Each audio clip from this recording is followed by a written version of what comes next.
Asante sana. Awali ya yote tunapenda kumshukuru Mwenyezi Mungu kufika mkoani Dar es Salaam tukiwa katika hali nzuri kabisa. Kuelekea mchezo kesho dhidi ya Young African, sisi kama Coastal Union tumejiandaa vizuri kabisa kwa sababu tumepata wasaa kama siku mbili, tumekuwa na session yetu maboresho kutokea mchezo uliopita, lakini pia tumepata nafasi ya kuandaa mbinu zetu na mpango bora kuelekea mchezo dhidi ya Yanga, huku tukifahamu kabisa bora ambao Yanga wako nao, kwa sababu tunafahamu kabisa wao wanapambana ili waweze kupata ubingwa kwa msimu mwingine tena, lakini pia Coastal Union pia tunapambana kwa ajili ya kuendelea kuja katika nafasi nzuri katika msimamo wa ligi. Kwa hiyo tutakuwa na mchezo mzuri wenye ushindani ambapo Yanga watauliza maswali na Coastal watayajibu, lakini pia Coastal hautacheza kinyonge, pia lazima tuulize maswali tuone kama nao pia wanaweza kutujibu. Kwa hiyo nategemea kuwa na mchezo wa kiushindani kwa timu zote mbili. Mabadiliko ya kimbinu ni jambo la kawaida kwa sababu kutoka mchezo mmoja kwenda mchezo mwingine unakutana na timu tofauti tofauti. Kwa hiyo kila timu inatumia mbinu tofauti tofauti. So manake kuelekea kucheza na Yanga, Coastal pia tutakuja na mbinu nyingine ambavyo itasaidia kuwakabili na kuuliza maswali mengi sana timu ya Young African kesho.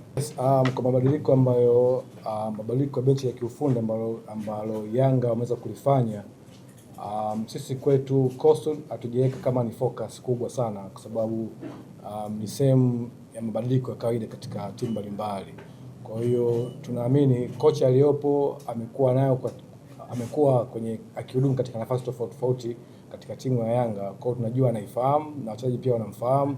So tunategemea Yanga yenye style ya uchezaji ile ile, na sidhani kama mwalimu atakuwa na impact ndani ya siku moja kutuletea kitu tofauti. So tumejiandaa kwa kabili kwa jinsi ambavyo tumejua ubora wao kimbinu, lakini pia uwezo wa mchezaji mmoja mmoja. So Coastal Union, there's no pressure at all. Motivation wise ni mchezo wenyewe. Niko na imani kabisa wachezaji wengi wanakutana na hizi A team, Simba, Yanga, Azam, Singida. Game wenyewe tayari ni motivation tosha. So kila mmoja anakuwa na kiu ya kuweza kupambana na hizi timu bora ili wao waweze kuonyesha talanta ambazo wako nazo.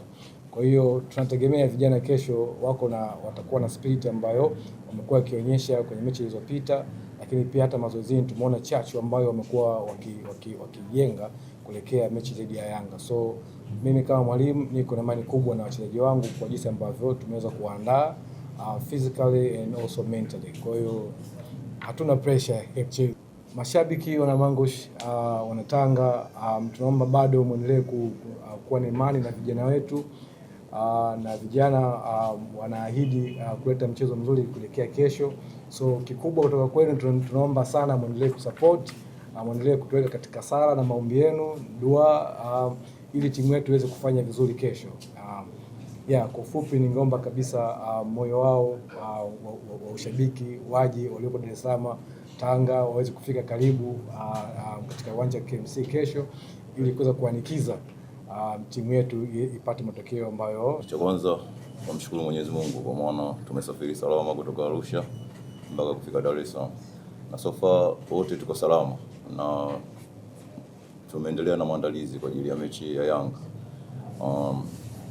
Wachezaji wote tuko na morali kwa maana tunaamini kila mechi ile mbele yetu ni mechi ambayo tunahitaji kupata matokeo mazuri. Hivyo tupo tayari kwa ajili ya mchezo dhidi ya Yanga. Kwa upande wetu sisi kama wachezaji tunaona kila mechi tunahitaji tuweze kupata matokeo ambayo ni mazuri ya kututoa katika nafasi tuliyokuwepo na kuweza kutusogeza nafasi ambayo itakuwa nzuri na kuifanya timu iweze kusalia ligi kuu ikiwa katika mazingira salama. Kwa naamini mechi ya kesho itakuwa miongoni mwa mechi ambazo zinatuhitaji tuweze kupata matokeo mazuri ili kuweza kututoa sehemu tuliyokuwepo. Kwa hiyo itaenda kuwa mechi nzuri ambayo inatuhitaji tuweze kupata matokeo mazuri. Cha kwanza kinachotupush zaidi ni kwamba mazingira tuliyokuwepo, nafasi tuliyokuwepo kwenye table sio nzuri, kwa hiyo inatulazimu tuendelee kupambana kwa ajili ya kuitoa timu katika mazingira yaliyokuwepo. Kwa hiyo tuna morali kwenda kupambana kwa ajili ya kupata matokeo mazuri ili tutoke katika nafasi tuliyokuwepo, tukipata matokeo mazuri ya pointi 3 na tusogeze sehemu nzuri. Kwanza mechi inaenda kuwa ngumu kwa sababu tunaenda kucheza mechi ambayo na timu kubwa ambayo na yenyewe inahitaji pointi 3. Inaenda kuwa mchezo ambao utakuwa mgumu so far, kwa sababu kila mtu anahitaji kuweza kupata matokeo mazuri. Yanga anahitaji kupata matokeo mazuri, pia Coastal Union anahitaji kupata matokeo mazuri. Kwa hiyo unaenda kuwa mchezo ambao ni wa upinzani, mchezo ambao kila mtu anaenda kupambana kwa ajili ya kupata matokeo mazuri. Cha kwanza, nafasi hii imepatikana kwa mwalimu kuweza kutoa masahihisho ya mechi kadhaa ambazo zilishapita. Always watu watafunga kutokana na kufanya makosa. Kwa naamini mwalimu amejaribu kutuelekeza namna kupunguza makosa. Unajua kupunguza makosa ndio sehemu ya ulinzi pia. Kwa naamini kutokana na mwalimu namna hivyo tuelekeza, basi tutaenda kuona mechi itakuwaje, kwa sababu tushajiandaa na makosa yale mwalimu ambaye ameyaona ameshafanyia masahihisho. Kwa naamini tutaenda kujua namna gani ya kuweza kupata matokeo mazuri au namna ya kufanya ulinzi ili tuweze kupoteza hiyo mechi. Mashabiki wetu wa Coastal Union waendelee kuja kwa wingi, waendelee kuja kutusupport kwa sababu bado haijaisha. Na sisi kama vijana wao tunaendelea kupambana na kuendelea kuipambania nembo ya Coastal Union. Kwa waje kwa wingi, waje kutusupport, na ambao wako mbali waendelee kutuombea vile vile. Tutaendelea kupambana mpaka mwisho. Shukrani sana.